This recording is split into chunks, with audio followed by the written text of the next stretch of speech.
Ça, c'est chez les mécanos, je le fais. Monsieur le chapeau, lumière.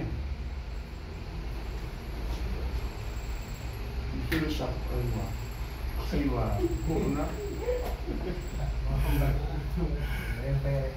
on peut aller. Bien, alors on continue. Et comme je disais tout à l'heure, vous avez un circuit intégré. Et un circuit intégré, c'est cette partie-là qui est les billes. Voici les billes un peu que vous avez. Lorsque vous chauffez un circuit intégré, ce sont les billes là qui vont fondre. Ce sont les billes là qui vont se toucher entre elles. Et ça va créer quoi? Un court-circuit permanent. Donc quand vous démarrez soit votre téléphone portable, soit votre ordinateur portable, étant donné que le circuit, les billes sont en court-circuit, ça va se répercuter sur quoi? Sur le circuit électronique lui-même, votre composant va chauffer. Ça c'est un. Si le composant ne chauffe pas, l'appareil ne peut ne pas se démarrer. Donc votre appareil ne démarre pas parce qu'il y a un court-circuit permanent. C'est pourquoi je dis que lorsque on vous amène un appareil électronique en réparation, si vous regardez déjà de l'aspect physique l'état de l'appareil et que vous sentez qu'on a déjà touché, les gars, il faudra faire très attention pour ne pas l'alimenter, d'où vous allez utiliser le DC Power. Comme ça, le DC Power vous permet de déceler quoi? De déceler un court-circuit. Donc, quand l'appareil vient en réparation, que quelqu'un a déjà touché, la première des choses à faire, c'est d'abord d'utiliser le DC Power. Et c'est le DC Power qui vous dira, ah, il y a un court-circuit. Maintenant, à vous, en tant que technicien, de regarder sur la carte mère pour voir est-ce qu'il n'y a pas un autre composant qui a cramé. Est-ce qu'il n'y a pas de l'eau qui est versée. Ça, je suis en train de faire la recherche physique de la panne. Si je n'ai pas trouvé de court-circuit sur la carte mère, il n'y a pas un composant qui a brûlé, alors je vais maintenant commencer par chercher à quel niveau? Au niveau des circuits intégrés. À ce niveau, je vais utiliser soit la bombe congelante, le spray, le spray qu'on utilise là, pour asperger et congeler les circuits pour déterminer le circuit intégré qui chauffe, ou je vais utiliser quoi? La caméra thermique. Ou carrément vous utilisez de la colophane pour pouvoir voir quel est le composant qui chauffe, qui dégage de la chaleur. Donc voilà un peu les trois méthodes pour pouvoir déceler un court-circuit sur une carte mère. Donc une fois que vous avez décelé, vous saurez que quand j'ai mis la colophane sur le composant, attention, ça s'est vite séché. Ça veut dire que le circuit est en court-circuit. Ça veut dire que le circuit intégré est en court-circuit. Et donc, qu'est-ce que vous allez faire? Je vais maintenant utiliser ma station de fer à air chaud. Je vais dessouder le circuit, nettoyer la bille, nettoyer, comme on va dire, faire du reballing. Et ensuite, maintenant, refaire les billes et replacer l'appareil pour normalement démarrer. Voilà le process des circuits intégrés. C'est le troisième, c'est la pompe congelante, le caméra thermique. Il était où? Hein? Il était où? Non, si tu le sais. Si tu le sais. Si tu le. Demande à Aliou là-bas. Demande à Aliou. Demande à Diallo. Hein?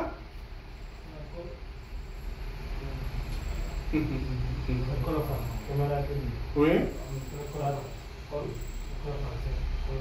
Le colophane. Le colophane, c'est la cire. C'est la cire qu'on utilise. C'est ça qui s'appelle colophane. C'est la cire.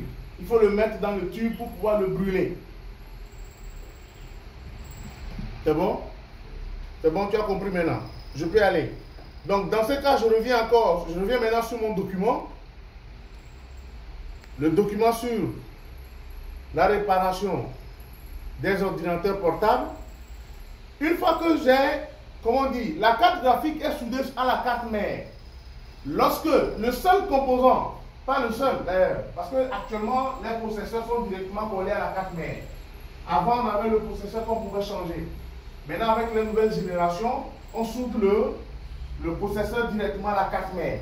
C'est ça, non? Donc, en voulant maintenant faire ce travail, il faudra vous prémunir de beaucoup de choses. Évidemment, moi je vais parler du bracelet antistatique.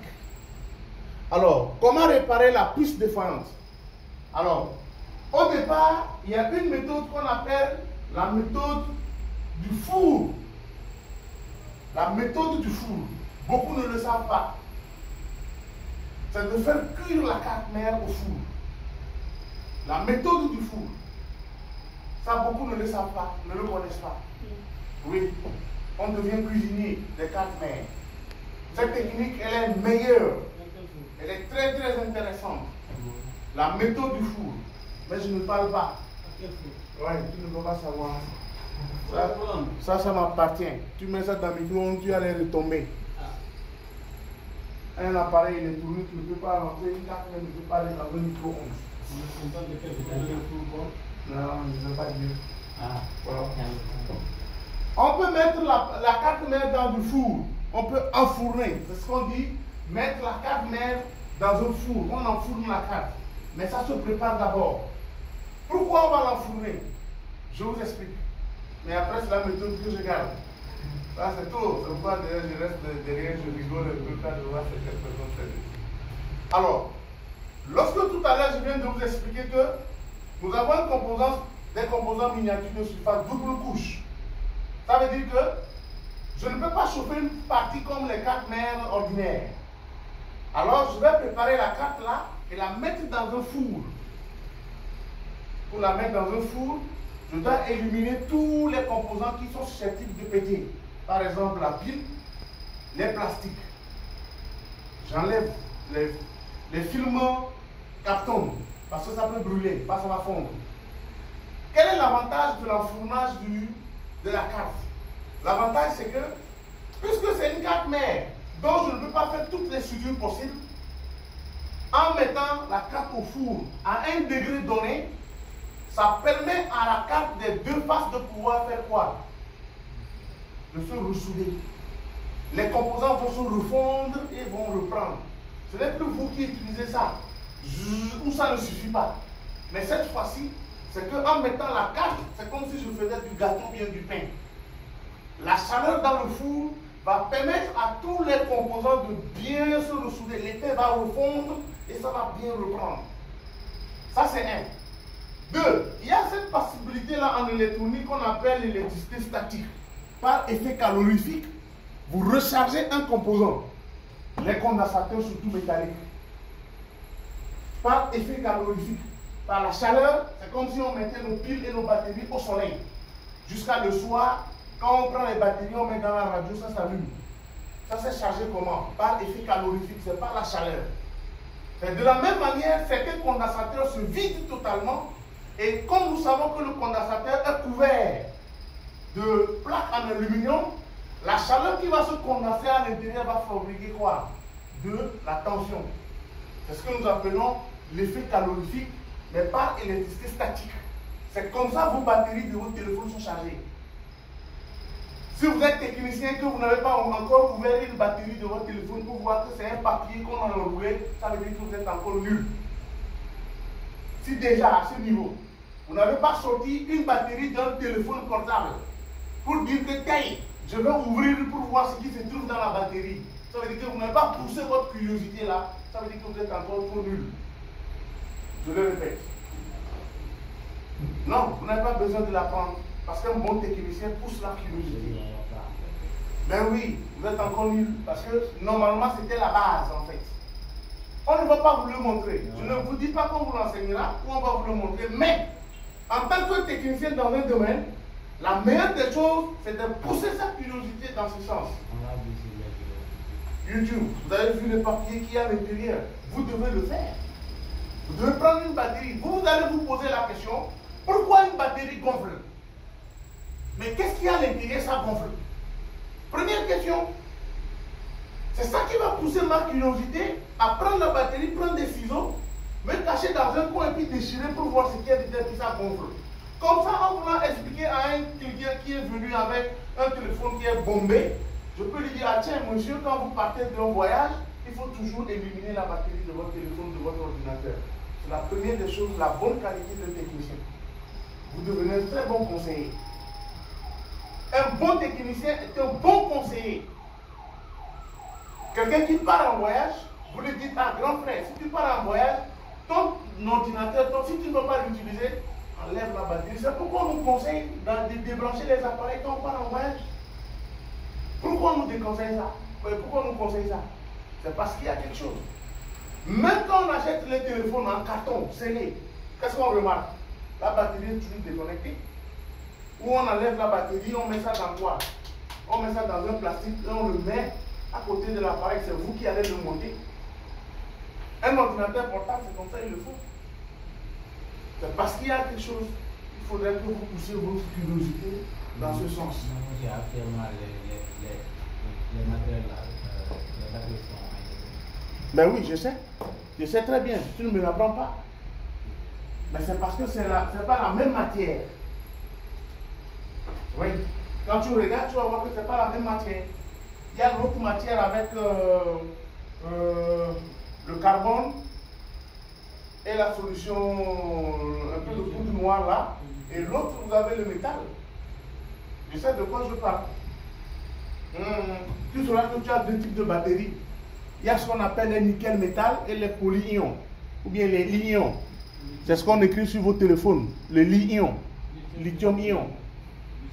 C'est des surfaces physiques, non chimiques, pardon, qui ont de la poudre à l'intérieur.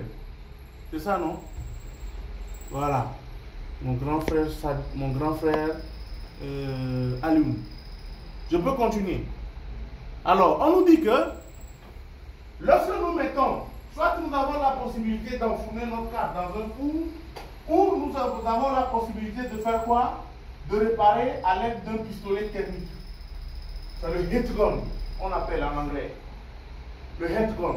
C'est cette heat gun là que vous utilisez pour chauffer les cartes, les écrans de vos téléphones. Le heat gun, le pistolet à chose là, le machin à air chaud qu'on utilise pour chauffer les écrans. C'est ça qu'on appelle le heat gun. Donc on nous dit, en gros, on va chauffer la puce graphique avec le pistolet thermique pour la souder à nouveau et ce qu'on appelle faire de la refusion. La refusion, c'est refaire fondre la soudure pour que ça puisse reprendre. Le fait de mettre la carte dans un four permet de faire de la refusion. Donc, entre-temps, quand je fais ça, l'étain va fondre et ça va bien reprendre. Donc, attention, je le dis, parce que généralement, quand on le fait, ça marche comme ça ne marche pas. Donc, il faudra faire très attention. Ce n'est pas susceptible de réparer d'un seul coup. Alors maintenant, comment nous allons faire? Avant de procéder à la réparation de la carte graphique, il faut d'abord faire quoi? Démonter la carte mère. Démonter, pardon, l'ordinateur. Il faut l'ouvrir totalement. Et ensuite, maintenant, sortir quoi? On l'ouvre totalement. On se retrouve comme ceci. On va dépiécer tout l'ordinateur. L'ordinateur revient à zéro. Une fois que l'ordinateur a été démonté, on va faire quoi? On va ensuite maintenant enlever le système de ventilation. Voici le système de ventilation et de radiateur qu'on appelle ventirad. Ventirad. Alors, les gars, je m'arrête sur cette image-là parce que je dois parler de quelque chose qui est très important dans la technique de recherche des pannes de la réparation d'un PC portable. Lorsque j'ouvre un ordinateur et que je enlève le système de refroidissement, ventilateur, radiateur, le circuit qui est là en doré, c'est le cuivre. C'est lui qui fait de la fraîcheur. Et donc, qu'est-ce qui va se passer? Lorsque j'enlève mon ventilateur et que je constate ça sur ma carte graphique ou sur mon processeur, c'est une panne majeure. On a deux choses. On a les pannes mineures et on a les pannes majeures. Celui-ci, en réparation des PC portables, est une panne majeure. Parce que vous allez constater que la pâte thermique n'est même pas sur le processeur. Donc, il y a un contact direct entre le métal et le circuit intégré. Et donc, ça là, c'est susceptible que votre processeur puisse chauffer. Parce qu'une machine qui démarre, au bout de 5, 10, 1 minute, c'est-à-dire 5 secondes, 10 secondes, 1 minute, 2 minutes, les 3 premières 5 minutes, le ventilateur doit démarrer. Parce qu'un processeur chauffe en instant T. Quand un processeur fonctionne normalement, il doit chauffer en instant. Donc, si il n'y a pas de pâte thermique qui va permettre le refroidissement de ce processeur, ou qui va permettre à notre ventilo de déclencher par pas la thermistance qui se trouve sur la carte mère, le processeur lui-même va faire un arrêt de sécurité. C'est pourquoi lorsque la pâte thermique, il n'y en a pas assez sur un processeur ou une carte graphique qui chauffe, surtout quand il s'agit des PC gamers. Surtout quand il s'agit des PC gamers, l'ordinateur qui est commandé par le processeur s'arrête automatiquement. Il ne demande pas la permission à qui que ce soit. Vous le démarrez et il démarre. Il affiche. Au moment où il veut charger les applications, tac, vous entendez, tac, et puis il reprend. Oui, madame.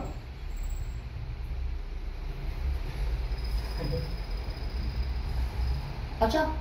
Le ventilateur, c'est un matériel essentiel. Oui. Le ventilateur, le système de ventilation